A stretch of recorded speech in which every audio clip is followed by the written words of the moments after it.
Olá! Hoje eu gostaria de trazer para vocês mais uma dica da literatura brasileira, a reprodução de Bernardo Carvalho. Bernardo Carvalho é um autor da literatura brasileira do nosso tempo. Ele tem se destacado com a sua produção de literatura, apesar de ser um jornalista, ele tem ganhado vários prêmios relacionados então à sua produção literária. Eu conheci esse autor a partir de uma entrevista com dois autores também da literatura de língua portuguesa, que é o português Walter Hugo Mãe e o angolano José Eduardo Agualusa. Quando eles foram perguntados então de algum autor recente da literatura brasileira, eles mencionaram Bernardo Carvalho. E aí a partir daí eu busquei alguns livros dele. O primeiro que eu li foi 9 Noites, que eu já apresentei aqui nesse canal, e agora eu li então A Reprodução. Esse é um livro bem interessante, é um daqueles livros para a gente ler de forma rápida. Eu não tinha muito tempo, então eu li em vários dias, mas em uma semana a leitura estava concluída. É possível ler esse livro em um dia só, em uma tarde, em algumas horas, porque ele é um livro relativamente curto e de leitura fácil e aquele tipo de livro que é interessante, então a gente lê de uma forma rápida. Ele tem os diálogos construídos de uma forma diferente, falando então um pouco assim sobre os personagens. O personagem principal dessa história é um estudante de chinês. Ele não dá nome a esse personagem, a gente só conhece ele como estudante de chinês, que é um homem de meia idade, de classe média e que trabalha na bolsa de valores. Esse homem, então, ele está na fila do aeroporto porque ele está em viagem para a China. Não é uma viagem a trabalho, é uma viagem que ele organizou, que ele planejou, porque ele acredita que a China irá dominar o mundo. A China, então, está nesse caminho de tentativa de dominar os outros países e por isso ele está se preparando para essa dominação. Ele acredita então em teorias da conspiração, ele se informa sempre através dos mesmos meios que confirmam então esse viés que ele tem, essas convicções. Todos os meios que ele se informa já tem um viés que confirmam então essas teorias que ele já acredita por antemão. E então ele só busca confirmar essas crenças que ele tem e ele então vive sempre nessa mesma bolha. Então ele é aquele homem que ele é cheio de certezas, ele é seguro de si, ele acha que ele está sabendo a verdade que as outras pessoas ignoram e aí ele fica falando o tempo todo.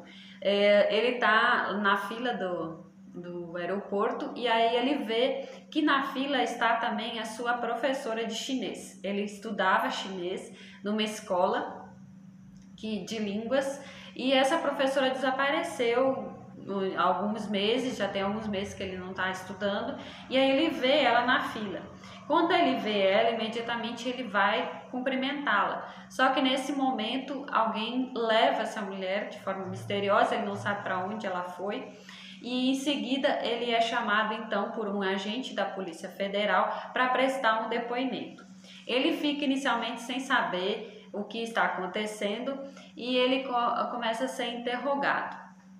Quando acontece o interrogatório, a gente não ouve, a gente não lê as perguntas no diálogo não aparece o que o agente está perguntando para ele, só o que ele está respondendo. Mas ao mesmo tempo, mesmo assim, a gente entende perfeitamente o que o agente está perguntando para ele a partir das suas respostas. E aí é um bombardeio de falas, de preconceitos, de teorias conspiratórias que ele vai falando, convicções que ele tem.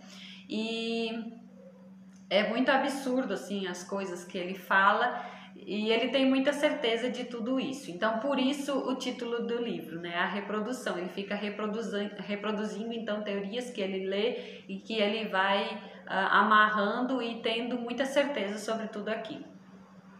São 3 capítulos do livro. O primeiro capítulo é o mais interessante, o mais rápido de ler. O segundo capítulo, inicialmente a gente fica um pouco confuso, mas na verdade é ele ouvindo através das paredes, que são daquelas paredes de divisória que a gente consegue ouvir de uma sala para outra. ele consegue ouvir então o depoimento de uma delegada que está fazendo parte do mesmo processo em que colocaram ele também, porque ele está sendo investigado porque ele foi falar com a chinesa, e a chinesa aparentemente faz parte de alguma investigação da Polícia Federal também. E aí, por causa desse envolvimento dele, ele acaba sendo interrogado também da mesma forma. A gente não entende exatamente por que ele está sendo interrogado. A gente vai entendendo isso ao longo do livro. O terceiro capítulo, então, ele volta a ser interrogado. E nesse momento já começa a se tornar repetitivo esse interrogatório e a gente começa a ficar esgotado. E aí foi muito interessante que exatamente no mesmo momento que eu estava começando a ficar cansada daquela leitura, foi o momento que o personagem então se declarou exausto, que ele estava exausto, que ele estava cansado. Foi no mesmo momento. E aí eu não sei se isso foi proposital do autor, deixar o leitor cansado e ele conseguir medir isso mais ou menos no mesmo tempo que o leitor também estaria esgotado de ler aquela história, aquele interrogatório, aquelas conversas todas. E então fica aqui mais uma dica. É um livro bem contemporâneo. Bernardo Carvalho tem feito isso, tem trazido temas bem atuais para serem como uma forma de crítica, uma forma de refletir sobre essas questões, sobre todo esse movimento que a gente tem visto, né, de pessoas que acreditam em determinadas teorias e levam elas até o fim, tentam esgotar esse tema até o fim, sem se informar de outras formas, sem sair da sua bolha, buscar sempre dentro dos mesmos meios para confirmar teorias que de antemão essas pessoas já acreditam. Então fica aqui a dica, a reprodução de Bernardo Carvalho, e até a próxima.